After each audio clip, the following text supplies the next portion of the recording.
Okay, guys, let's talk about the Y camera. Want to connect to the Wi-Fi. Okay, as you can see here, I have the Y 1080p, and it's blinking here in yellow. Try to connect to the Wi-Fi. I'm trying to do the process, pointing the camera to the QR code, but it's not working. So here, what I have to do is change the Wi-Fi. The camera doesn't work with 5 gigahertz. It works with 2.4. So your router can work with 2.4 and 5 gigahertz. If you have a router that works with both band, you can use the 2.4 for the camera, okay? So here my cell phone, let me just show you. Here I can connect my Wi-Fi to 2.4 or 5 gigahertz, right? So I have this signal here, which is 2.4, and I have the other one with 5 gigahertz. So make sure you have yours on 2.4, okay? Then you're good to go. That's the idea. Don't use 5 gigahertz. Let me just come back here to the software, and I'm gonna set up all over again, okay? So I'm gonna reset the camera. That's per the instructions here. Just use a paper clip and use the reset button that I have just right here. Let me just get some focus here. Here we go. Reset button is here.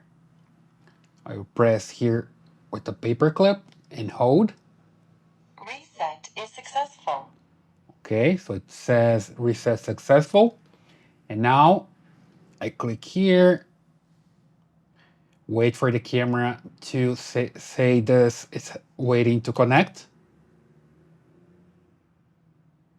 Welcome to Ye Home camera. Waiting to connect. Here we go. So I heard it.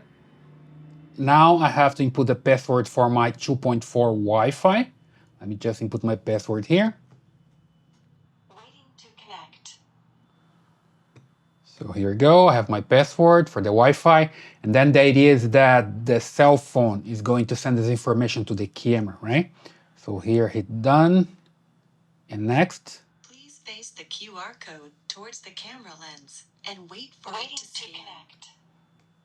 So just showing the QR code to the camera. QR code scan is successful.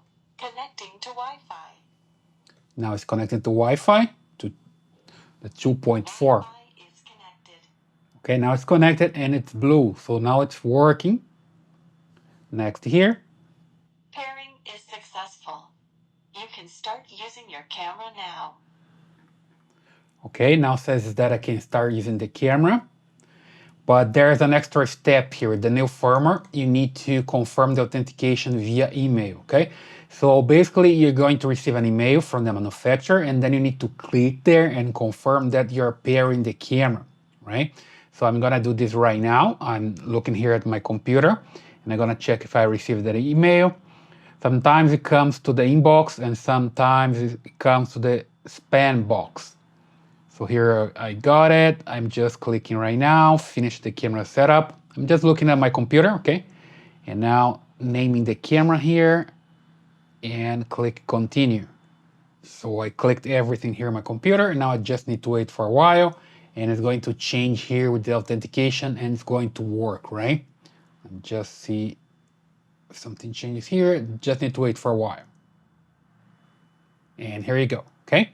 So just click continue here, and I'm ready to go, okay? So here's some offer to have 24 Pro monitoring. I'm not gonna do that. So I have my camera working right now. As you can see, the LED here is good, it's working, okay? I'm just point the camera there and click here to home. And here we go, I have the image from the camera. It's loading and it's live, okay? As you can see here, live, working. With a little bit of delay, of course. It's a Wi-Fi camera, has a little bit of delay. So it's basically working, okay? So that's how you solve the problem. You just need to use 2.4 instead of 5 gigahertz, and it's going to work, all right? I hope you liked this video. If you like it, just subscribe to the channel, leave a thumbs up and your comments, and I see you in the next one.